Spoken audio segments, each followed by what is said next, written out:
Vamos a tratar de analizar lo que ha sucedido en Brasil y para ello tenemos conexión en directo con Diego Zocola, que es vicealcalde de Bananal en Brasil. Muy buenos días. Muy buenos días. ¿Qué es lo que ha sucedido en Brasil? Se preguntaba Julio al principio del programa también la posición tanto de la policía como del ejército. ¿Qué postura están manteniendo? Don Diego, si me permite, antes de que nos conteste, gracias por madrugar para nosotros. Y bueno, yo sé que es usted además persona madrugadora, según me ha confirmado y me ha comentado. Vamos a ver, me siento con pocas fuerzas y con ninguna información, al menos la suficiente para poder emitir un juicio de lo que está pasando en Brasil, porque como la mayor parte de los medios están dispuestos a manipularnos a cualquier precio, ya lo han demostrado en el pasado, emitir una opinión rotunda sobre lo que ocurre en Brasil, yo creo que nosotros desde luego aquí, yo por lo menos no lo voy a hacer.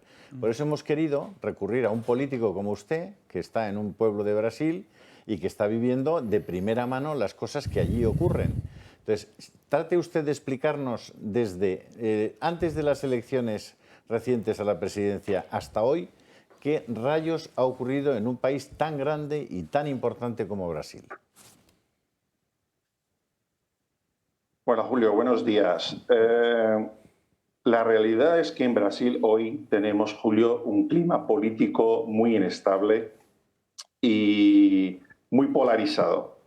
Antes de las elecciones en Brasil, pues el gobierno Bolsonaro, la verdad, Julio, es que no ha tenido tiempo ni tampoco tranquilidad de poder desarrollar una política en Brasil sin conflicto con la prensa. ¿Vale? La prensa, desde un primer momento contra Bolsonaro, la prensa que digo, la gran media de Brasil, la tradicional, se ha chocado contra él y contra su gobierno de una manera absurda. ¿Y qué ha pasado? Hoy los cuerpos y fuerzas de seguridad del Estado son simpatizantes de Bolsonaro. Y lo que ha pasado en Brasil ayer, que es lamentable, ¿no? La invasión de las instituciones, del Palacio del Gobierno, del Parlamento, de la Corte Suprema, eso es lamentable, pero ya se veía venir.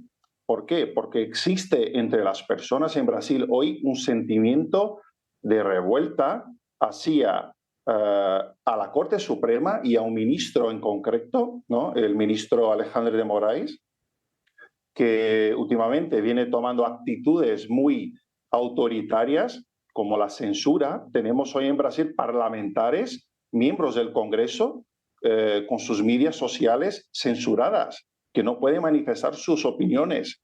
Y las elecciones de Brasil también levantan muchas dudas, Julio, principalmente sobre Lula da Silva. No podemos olvidar que Lula da Silva y su partido, el Partido de los Trabajadores, estuvieron involucrados en un esquema de corrupción gigante, no solo a nivel de Brasil, pero también de Sudamérica y países de África. O sea, Lula era un descondenado, ¿no? Había sido condenado en 3 instancias de la justicia por 9 jueces en la cárcel y lo han descondenado a la Suprema Corte para que participara de las elecciones. Entonces, yo pienso que no es un movimiento bolsonarista como se lo está intitulando la prensa mundial, pero sí un movimiento de revuelta de la población en contra de las elecciones, principalmente de la transparencia en relación a la urna electrónica y sobre la posibilidad de que Lula fuera candidato, la descondenación de Lula, que esto genera un sentimiento de impunidad.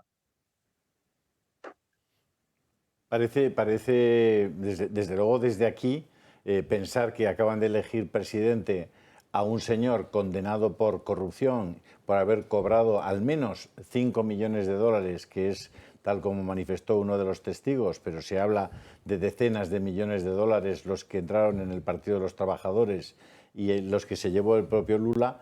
Parece asombroso que en un país democrático como Brasil este señor, gracias a Alejandro de Moraes, haya podido presentarse a las elecciones. No recordamos un caso similar, porque al menos si lo sacan de la cárcel pues por edad o porque, yo qué sé, por buena conducta, es decir, al menos la inhabilitación debería haber permanecido, pero todo el proceso se redujo a conseguir, como se está haciendo aquí con los políticos catalanes, a conseguir que esa inhabilitación no fuera efectiva y pudiera presentarse de nuevo a las elecciones. Ha sido, desde mi punto de vista, un disparate y antidemocrático el que un señor con ese currículum y con todo ese dinero robado haya podido de nuevo presentarse a unas elecciones en un país democrático. Eso no tiene pase, y eso es debido, sin duda alguna, a la propia corrupción de Alejandro de Moraes, que es aquí como el Baltasar Garzón, es un juez completamente y rotundamente prevaricador en prácticamente todas las decisiones que lleva tomando los 2 últimos años.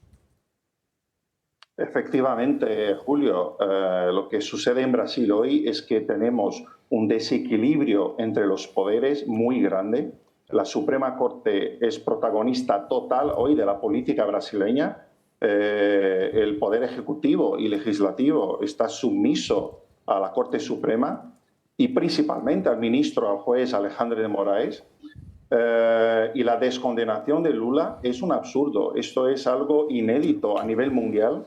Este señor y su partido, lo que han hecho con este país, con Brasil, es lastimable de que este hombre se haya presentado a las elecciones, que haya sido descondenado. Y otra cosa, Julio, ayer en las manifestaciones, que otra vez se lo digo, hay que preservar el Estado democrático de derecho, y aquí todos nosotros reprochemos lo que haya pasado y la invasión al Parlamento y a la Corte Suprema. Eso no se justifica. Pero están intentando ahora, ¿vale?, decir que todo esto es culpa de Bolsonaro y que Bolsonaro se lo ha incentivado. Bolsonaro lleva 2 meses callado, no dice nada. Bolsonaro siempre ha respetado la Constitución, siempre, y no ha dicho absolutamente nada. Y ayer ha condenado todo lo que ha pasado.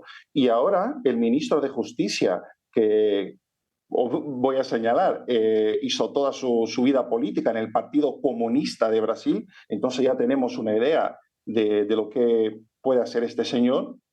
Y Lula da Silva llamando a Bolsonaro ayer de genocida, de que él es el culpable.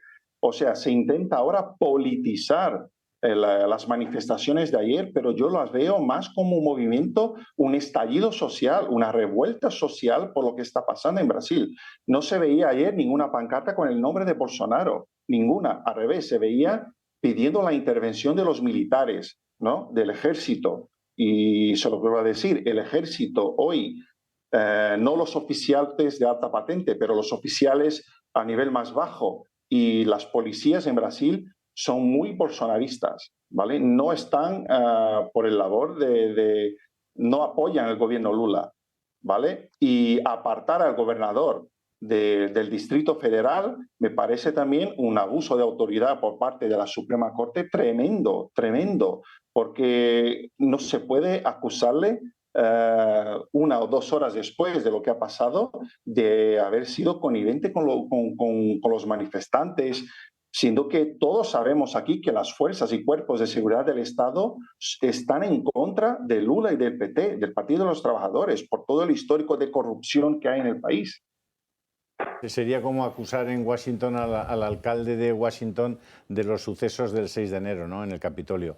Eso no tiene mucho sentido, pero quizás la cuestión clave, desde mi punto de vista, y ahora le paso la palabra a mi compañero de tertulia, al exministro José Manuel García Margallo, exministro de Asuntos Exteriores de España, la cuestión es qué actitud puede tener el ejército y qué actitud puede tener la policía ante esta situación. ¿Cuál es lo previsible que ocurra ante esta situación? Viendo que además Lula, el primer decreto que firma nada más tomar posesión de su cargo, es limitar las armas en manos de particulares e incluso se plantean la posibilidad de confiscar las armas que en Brasil están en manos de los particulares. Es decir, la misma idea de los demócratas americanos, la misma línea de esa segunda enmienda, de tratar de reducir que digamos, las personas individuales puedan ejercitar un legítimo derecho de defensa en un momento determinado.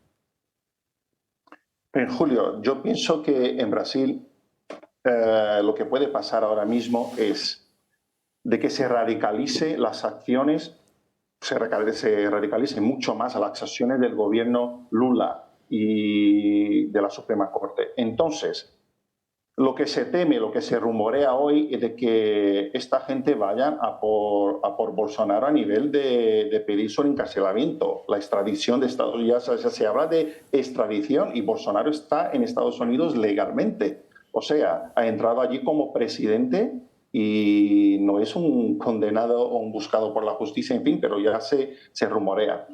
Los cuerpos y fuerzas de seguridad Diego, del Estado. el propio Bolsonaro ya avisó de que si perdía las elecciones, Lula lo iba a encarcelar. Eso ya lo avisó antes de las elecciones, en la propia campaña electoral. Sí, sí, esto todos sabemos. Y hoy Lula tiene el pretexto, el motivo que le faltaba. O sea, por eso la narrativa es de que la culpa es de Bolsonaro. Claro. Pero yo no creo que el ejército, Julio, el ejército de Brasil es una institución muy seria. Hoy el garante de la democracia es el ejército, las Fuerzas Armadas, y yo no creo que el ejército tome alguna actitud en este momento a nivel de una intervención o algo así. Yo no creo. La policía igual. Ahora, todo depende de lo que pase a partir de este momento con las medidas que tome la Suprema Corte, Alexandre de Moraes y el gobierno Lula, con su ministro de Justicia, Flávio Dino, ¿no? Si se radicaliza a este nivel de persecución contra Bolsonaro y el bolsonarismo y los políticos bolsonaristas, ahí sí creo yo que podremos tener un estallido social muy fuerte, porque hemos tenido 2 meses de manifestaciones en Brasil pacíficas.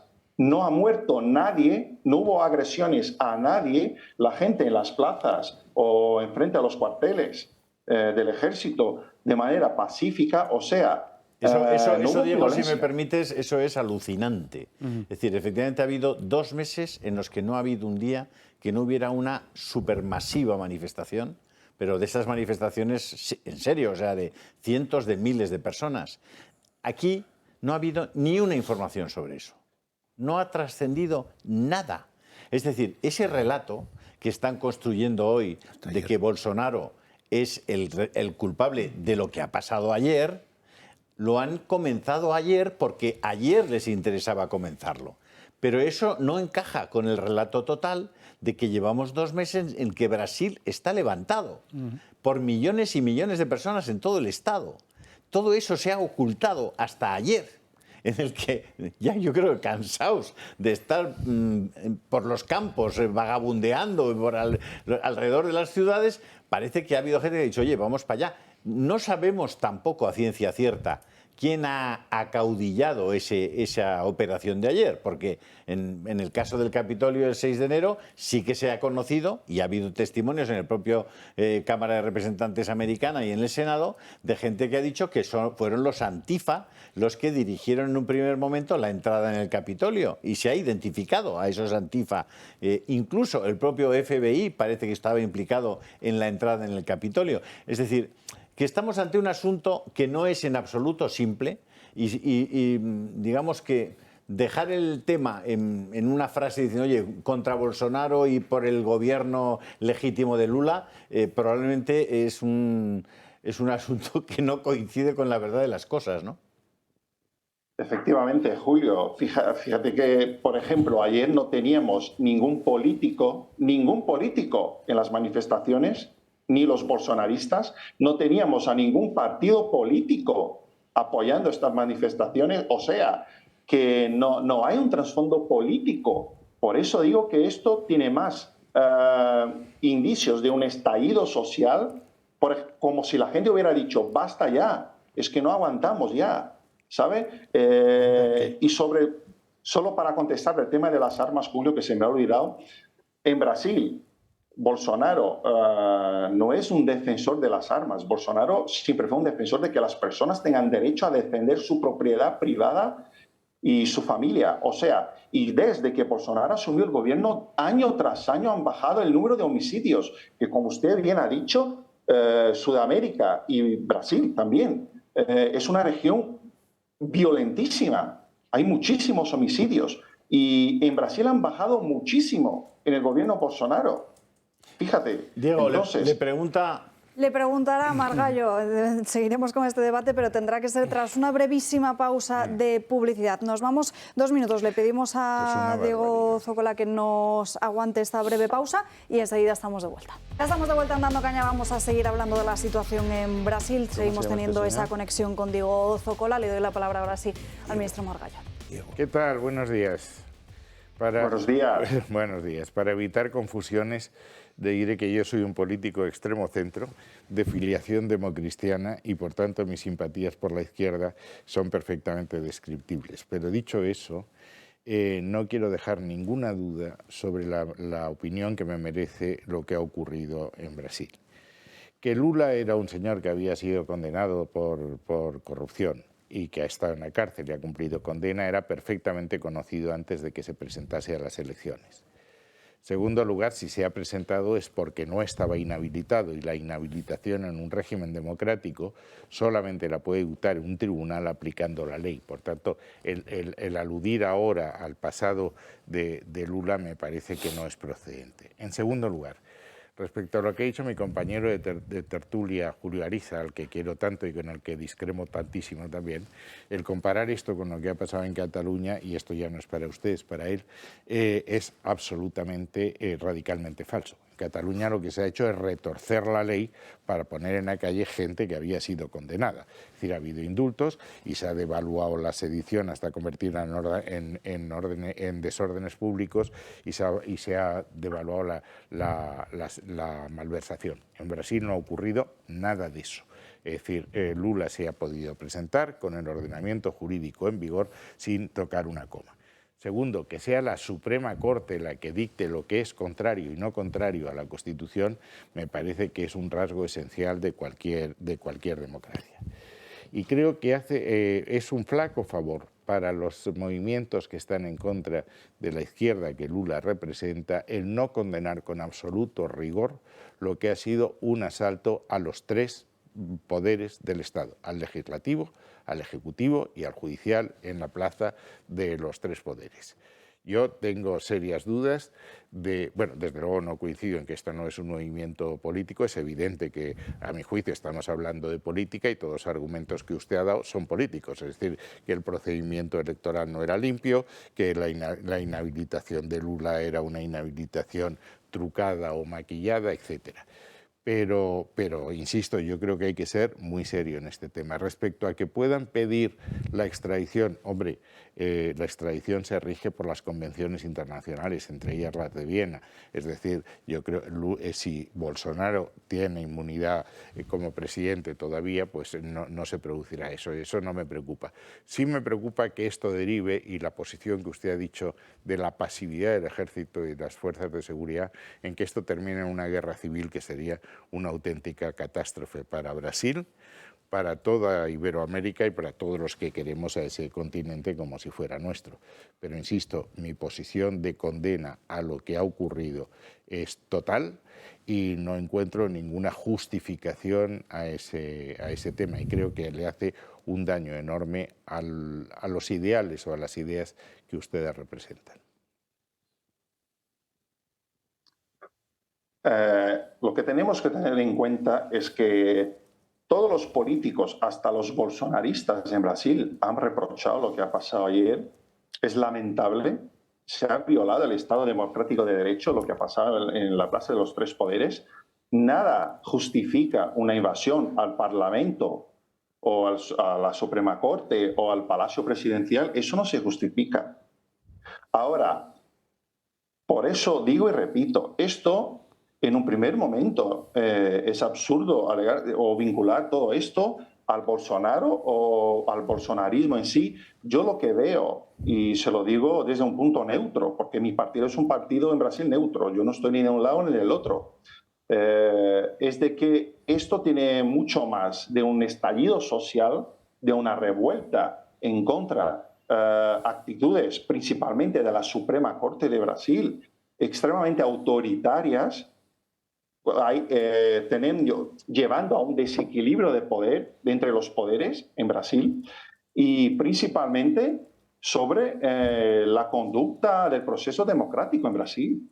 hubo un debate sobre las urnas electrónicas, si eran fiables, si no eran fiables. Y esto fue un debate que no se tradujo en un debate colectivo dentro de la sociedad de manera democrática.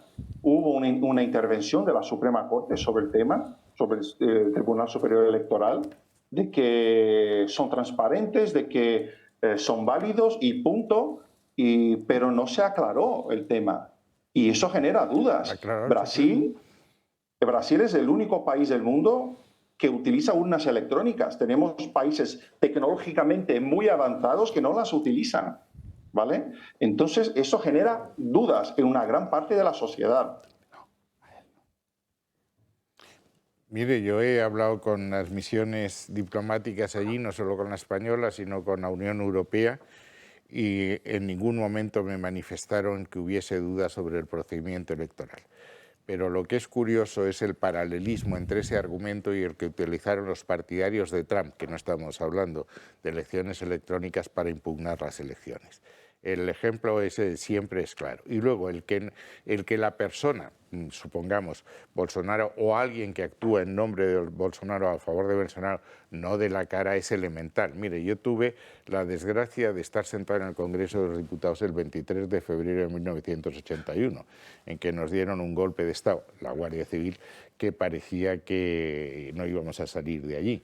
Y curiosamente, cuando salimos, a las 12 del día siguiente, la cosa empezó a las 6, o sea, estuvimos bastante tiempo allí, todos dimos las gracias al general Armada porque creíamos que el general Armada había venido a negociar nuestra salida, cuando de verdad era el cabecilla de la insurrección. Es decir, nadie después de fracasar un golpe dice que ha sido el responsable de la insurrección. A mí me parece, y usted me corregirá por lo que me cuentan, que ha habido una enorme coordinación en estas acciones, que no ha sido nada casual, ni la fecha ni la forma en que esto se ha conducido. Y que obviamente decir que están en contra de las políticas de Lula. Lula acaba de tomar posesión, que no les gustaba como candidato es evidente, por eso no le votaron. Pero vamos aludir ahora a este tema y luego el justificar una invasión de los tres poderes, que eso es un auténtico golpe de Estado. Es decir, la marcha sobre Roma no fue otra cosa más que tomar las instituciones en Italia. Sobre procedimientos electorales, para eso está el Supremo. Si la Corte Suprema dijo que el procedimiento electoral era válido, que había sido limpio, Roma locuta, causa finita. Yo, José Manuel, quiero decir, te escucho con muchísima atención y entiendo lo que me quieres decir, porque además esos son los argumentos que está utilizando el Partido Demócrata Americano de forma sistemática y por tanto los conozco. Que tienen todas mis simpatías, como tú sabes. No, aunque no las tengan, sí, pero eso son... Vamos a ver, decir que las elecciones americanas no fueron amañadas es simplemente desconocer lo que ocurrió. O sea, fueron muy amañadas. El propio Elon Musk, que se ha hecho con el control de Twitter, acaba de demostrar que el FBI daba instrucciones a Twitter de a quién había que cancelar en Twitter, es decir, a quién había que cortarle la voz.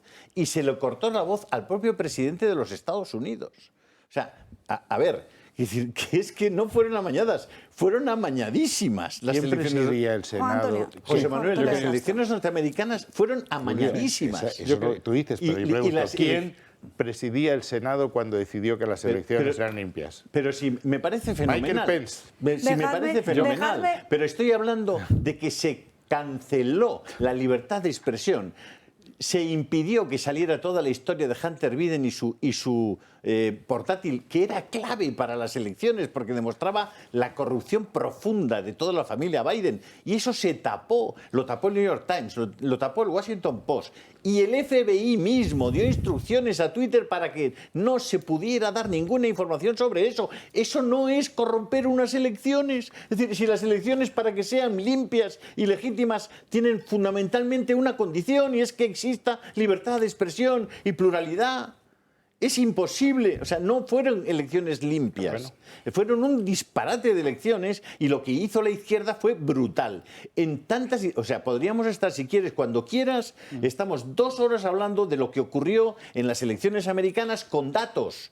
Lo que ocurrió con datos, si eso mismo, vamos, lo mismo que acaba de pasar en Brasil. Es decir, un señor condenado a 20 años de prisión, se pasa 580 días en la cárcel y aparece el juez Fachín, imagínate, Fachín, el juez Fachín, y dice: dice, no, por cuestiones procesales, no porque fuera inocente, no porque no hubiera robado la pasta, no, porque el juez que le había juzgado, en realidad, dice Fachín, que no era el que le correspondía juzgar. Y lo sacan de la cárcel y le quitan la inhabilitación.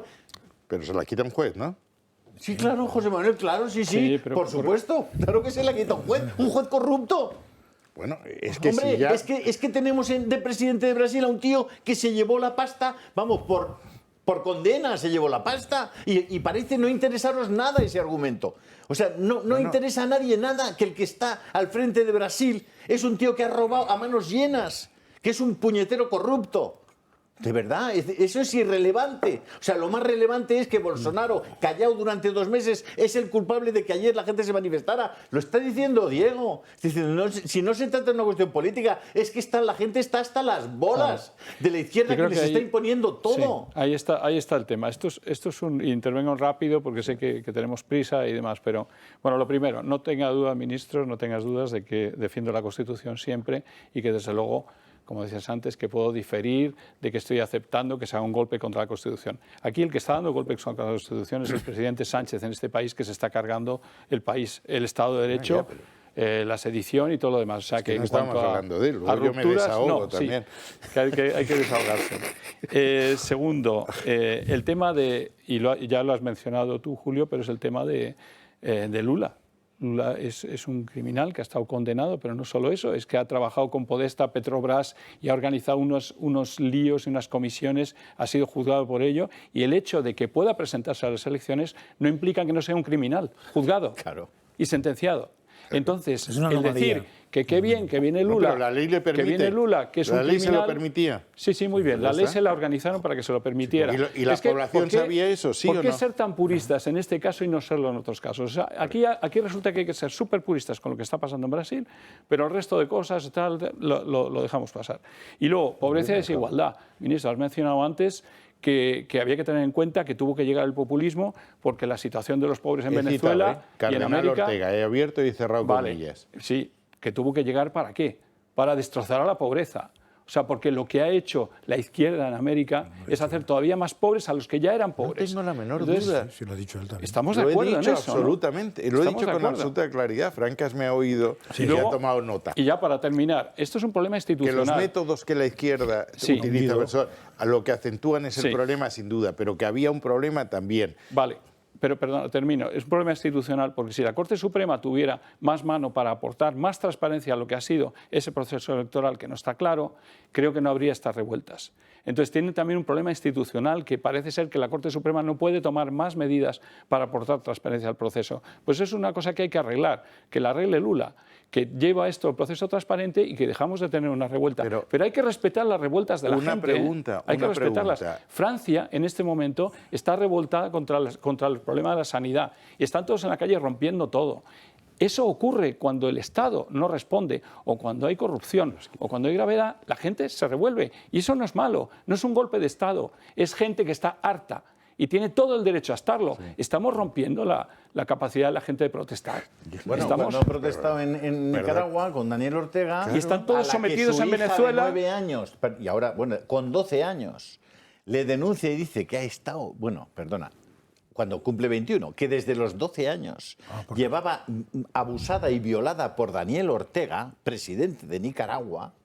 ¿Dónde están las feministas? Su hija lo han hecho Chávez y Maduro y su lo que hija hacen todos. Adoptiva, la hija de la hija de la segunda, bueno, pues de la mujer. La violó, según la niña. Sí, me ha contado ella. Y ahora diciendo, Daniel Ortega me ha violado durante 9 años. Y ahora hay que hacerse... Julio, que me lo ha contado ella. Y ahora hay que hacerse amigos. A mí me lo ha contado perfectamente. Claro. Y tampoco tiene 20 años ahora, tiene bastantes más. Debe tener pero es que entre 30 y muchos o 40 y pico. Como dice el romance medieval, entre tanta polvareda, perdimos a don Beltrán. Yo he hablado exclusivamente de Brasil. Vale. Nada más que de Brasil.